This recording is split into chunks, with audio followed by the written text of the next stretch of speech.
Shalom, shalom. First and foremost, Kal Halal, all praises, honor, and the glory shall go to Yahweh, Ba'asham, Yahushai, Ba'asham, Akakudash, Brakatham. Double honors shall go to apostles, elders, and bishops, a great millstone to continue to teach it to rule well. Shalom to the Akims, a great millstone of like-minded camps and individuals who continue to teach as one body, who continue to be out in the highways and byways, risking their lives for the greater good. Shalom to sincere Akwats who continuously learning in silence, as the Holy Scriptures have commanded for you to do so. Shalom to speckled birds, aka the Israelite foreigners, who appear to be as the heathens, but are also the scattered Israelites from the four corners of the earth. And also shalom to the true believers and subscribers of this true gospel, for this should be considered a true blessing from the higher power. This is Azariah Gabar, representing the King is Coming channel, back at it with another lesson for edification purposes. All right, so for you Jakes out there, this lesson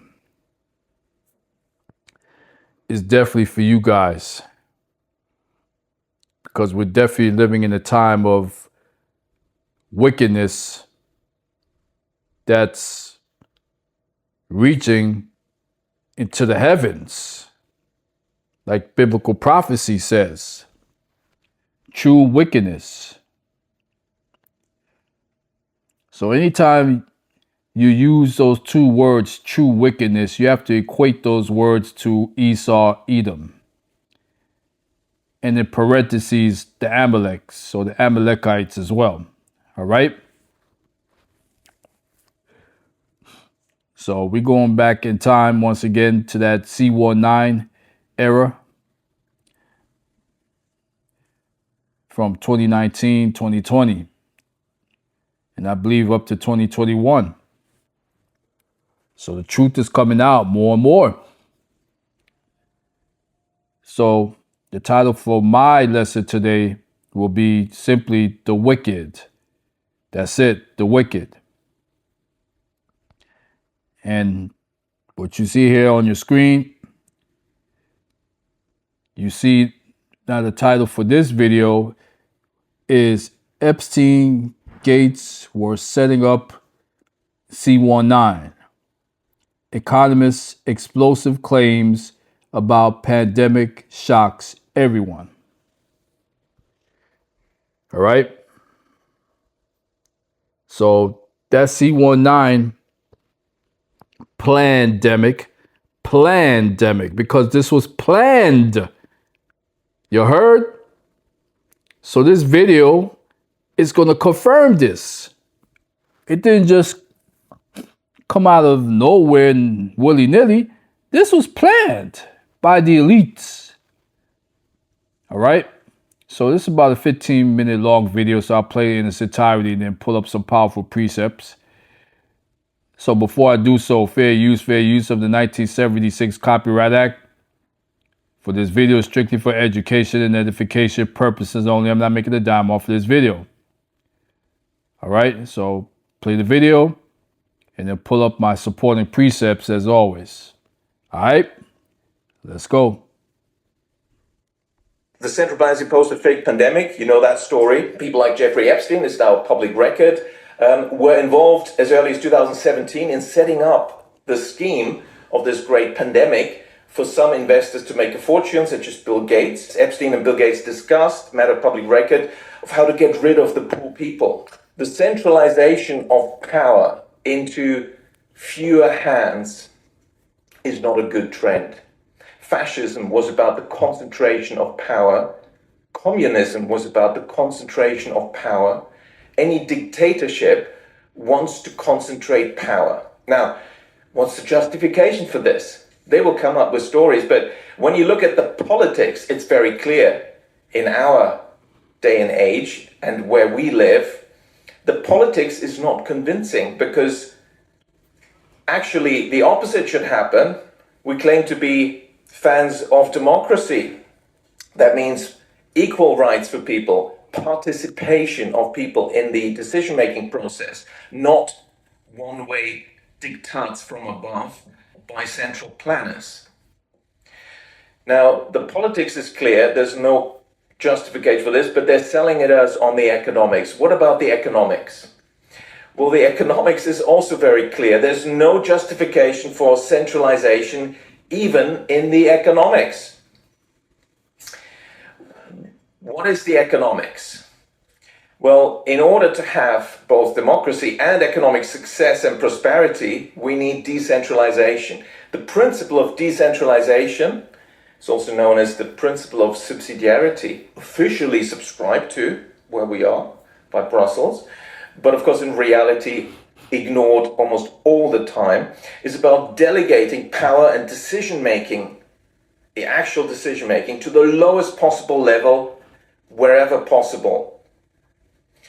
And it's been shown any organization involving humans will be more successful if you follow that principle, because it works. People on the ground, at the front line, whatever. Now, you can sell this $5 spatula on Amazon and compete with thousands of other people trying to sell spatula. Maybe they can react quickly, they can make decisions, but so the decision will be better, it'll be more effective, but also people will be motivated. That's why the Soviet Union didn't really work so well, because you had these crazy instructions which made no sense, but you still had to do it anyway. So this principle is well established. I wrote a paper on this. Subsidiarity as secret of success. And it's an HR journal, employee relations. It's open access, so have a look at it. So we have no political justification and no economic justification. And yet the central planners demand more power and more Well, Esau, this is where you're wrong. Because according to the Lord, there is justification for what took place. And that justification is called biblical prophecies. All right? So let's continue. Of power into their hands. And it's pretty bad, I tell you. It's been going on for years. They want to control all transactions. Let's start with transactions. Since the 2014 e-invoicing directive and the regulation 910, the Commission has made law that there will have to be electronic identification in order to allow for the creation of EU digital identity wallets. And some countries have already implemented this. Hungary, of all countries, actually has moved ahead of others in implementing this. And that means that there's no more economic transaction freedom, because as a company, you're not allowed to issue an invoice if it's not through the system with specific software, which is part of the centralized control. And of course, that is the first step to then also intervene and, perhaps stop transactions, whatever you want. Once you have the infrastructure, you can use this power. But it's not just Europe. We see the same trends, just like in 2020, when suddenly everyone had the same very strange list of prescriptions that needed to be implemented. Japan already has a qualified issuer invoice registration system, and so on. So what is this? This is actually the fallback plan B route to impose digital ID and total digital control of all our transactions in case things don't work out so well with plan A. So we have to be aware that plan A is central bank digital currency that are programmable, the power to create and allocate new money, which would give this to the central bank and therefore also transfer fiscal powers, the only sort of remaining power in the hands of parliaments, which is one of the definitions of democracy, for parliaments to decide over budgets. Obviously, we're not in the parliament here because that's not the democratic parliament when you don't have those powers. But they want to take them away from those parliaments in Europe that have those powers. The central planners want to take that job. But it's the transactions. And here, of course, what is the programmability? Well, there's the infrastructure being created. It could be anything. It could be climate change, carbon footprint. That could be the principle, but it can be other principles. Do you support the war Are you on the right side with your opinion on whatever currently is, countries we're making war on? It could be anything. It could be you're stepping outside a 15-minute city, and so your money perhaps shouldn't work. But it's not just transactions, it's also assets. And this gets pretty scary here, I think. The Bank for International Settlement, the central bank, originally created like most central banks as a privately owned institution, but extraterritorial, created the precedent for extraterritorial organization that is above countries, outside countries. So it's sort of in Switzerland, but it's not actually in Switzerland, in Basel, has suggested that, well, we need to tokenize everything, all assets, and bank deposit, bank money, central bank money, as well as other assets. And there needs to be seamless integration of all this and programmability in one platform, we are told. So what are these other assets? It turns out we already have national organizations that are currently compiling asset registers. And you think, okay, that's financial assets. Perhaps add land. Well, you can add quite a lot. They want to add everything, natural assets, the air we breathe, the water we drink, the oceans, everything. Now, why is this? Tolstoy wrote a good piece on this when he criticized economists for only having land, labor, capital in the production function. Why is the air not in there? The energy, the sun. Well, because they haven't figured out how to control access and charge for it. And that's what's happening with digital ID. They now are able to do this. And now they want to do it, as we hear from World Economic Forum agenda contributor Lindsay Hooper at Sustainability Institute in Cambridge. We need to bring nature onto the balance sheet, allocate a value to it, and bring it into the accounting and financial mechanism. Well, and of course, there's various agencies in the US, in the UK, in Europe, in many countries already doing this for nature, and they're digitalizing it now. A natural capital register, the value, the quantity, and the quality of natural resources in one place. Now, this agency in the UK says, well, there's some critics that suggest, we're trying to put a price tag on nature. It's important to understand that this is not the intention of natural capital accounts. Of course not. Because the intention is to control access to nature and charge for it. And they themselves go on, well, actually, what we're going to do is put monetary terms to nature, calculating where possible monetary value to the benefits produced by natural assets, and this will support, they say, prioritization. In other words, some people will get access, others not, and the criteria, well, they can be made up. Europe, the EU, is creating the Anti-Money Laundering Authority, AMLA, under a lot of secrecy and not exactly very transparent itself. And of course, this asset register will then have all sorts of assets in it. And of course, we then have as a next step the tokenization of these assets. And why is that important? In Switzerland, they're building the European Digital Asset Exchange. There'll be other asset exchanges. Well, tokens can be useful to the extent they facilitate the process of issuing, storing, and transferring value. So access can be programmed not just on transactions, but also access to assets, including natural assets and the air we breathe. And ownership of these tokenized assets can be transferred from you to the central planners. That seems to be the agenda. So why aren't they rolling this out faster? Well, McKinsey in its study said, there's some obstacles. Technical challenges, for example, internet connections, things like that. Secondly, a clear or substantiated market value proposition has yet to be documented. In other words, there is no actual benefit of this for ordinary people. Some consider CBDC benefits to be limited relative to already established private solutions. We have digital money, it works.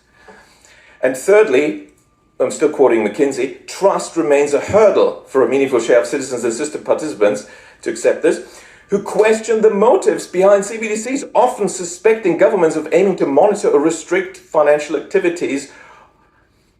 Of course, we now realize it's not just financial activities, it's about all activities, and the programmability is a key feature. You know what, guys? I changed my mind. I said I was going to play this video in its entirety, But I think this is enough information from this Edomite to prove my point, because he mentions about the CBDC, right? Central bank digital currencies, which of course lead to that Revelation 13:16 precept, the Mot bead, the mark of the beast. So that's what that C19 planning was all about, to manifest the economic system worldwide into this digital ID system. Okay? The CBDC, one world currency, the digital ID.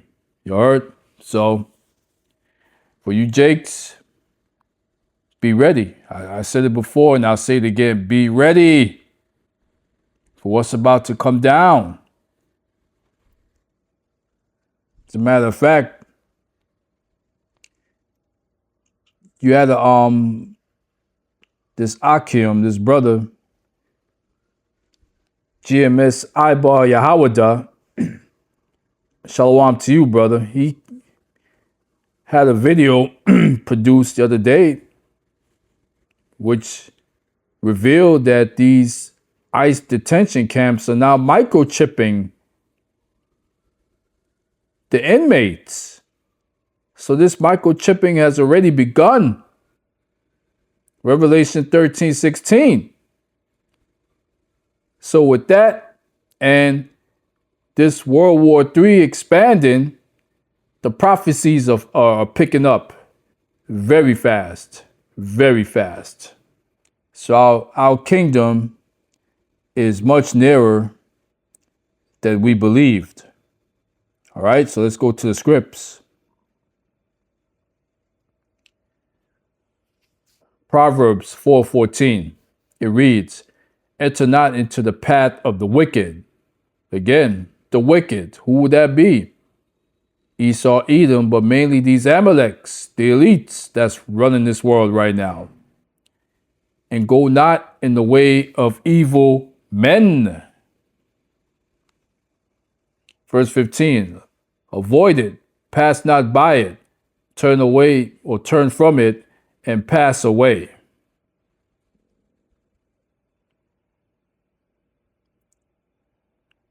And then you got verse 16. And it's the point. "For they sleep not, except they have done mischief, and their sleep is taken away, unless they cause some to fall." Woo! This is heavy. Top heavy precept, because that's what these wicked elites, that's what they're all about. They don't get any sleep like that because they are constantly up looking for ways to cause mischief to the rest of the world, and especially to us Jakes. All right. So keep that in mind.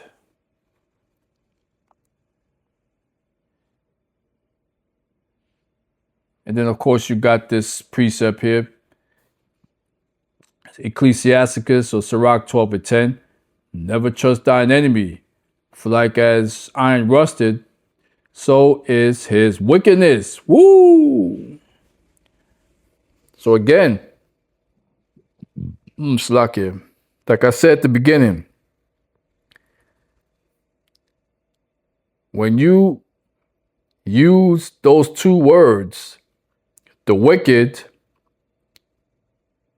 those two words translate to Esau, Edom, and mainly the Amaleks, the elites. All right? It is what it is. All right?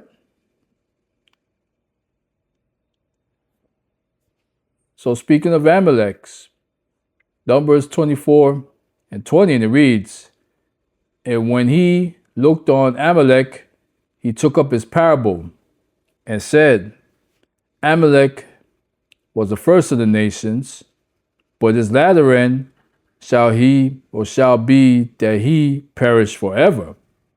All right? Because a while back I mentioned in one of my videos that you got what is called the Georgia Guidestones. So these are the elite's 10 commandments, so to speak. So the very first commandment on that Georgia Guidestones is to reduce the world's population to only 500 million. So that's the reason why they brought out that C-19. It was a pandemic, like I said before. It was planned. It ain't just pop out of nowhere. And for a whole lot of you jakes who took that dragon juice, that vax, okay? You're gonna be in for a world of hurt, which is happening now. All right?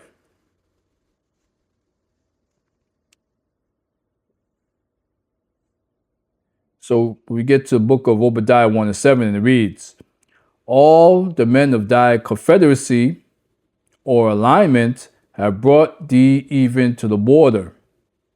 The men that were at peace with thee had deceived thee and prevailed against thee. They that eat thy bread have laid a wound under thee.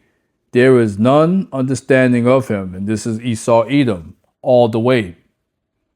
But mainly Amalek, these so-called JOOs, because here's a point in verse 8.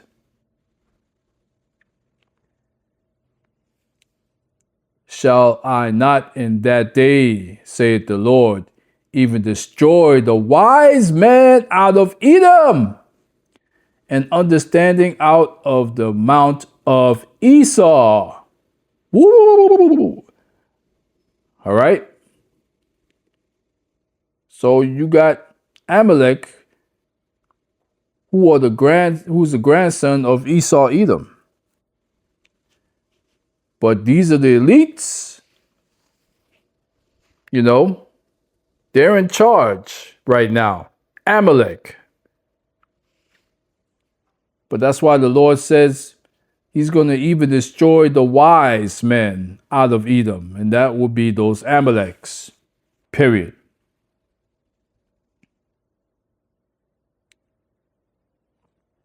All right, so I already brought up these precepts.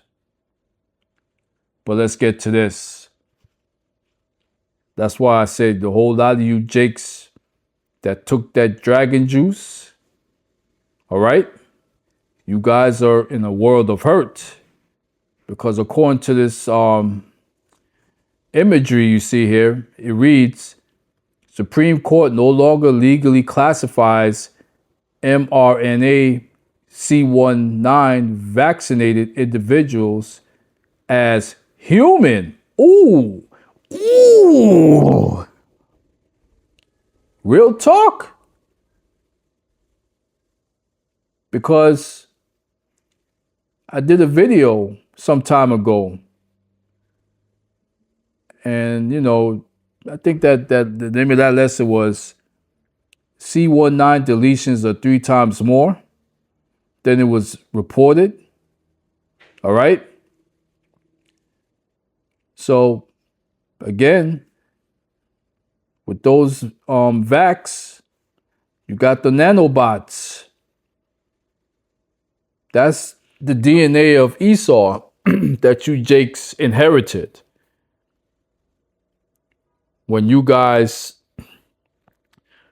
you know, trusted on Esau, which clearly you're not supposed to. Never trust thine enemy, but y'all went ahead and trust his ass anyway. So guess what? According to his Supreme Court, you guys are no longer classified as being human. Y'all heard? So that's going to conclude this lesson for today. Hopefully, Mamba Rasazah, Lord willing, edification was brought forth. So with that being said, all praises, honor, and glory shall go to Yahweh, Ba'asham. Yahweh Shai, Bahasham, Rukak Kodash, Brakatam, Kwam Yasharala, Rise Israel. And as always, Aparatazah, Lord willing, on to the next video. Shalom.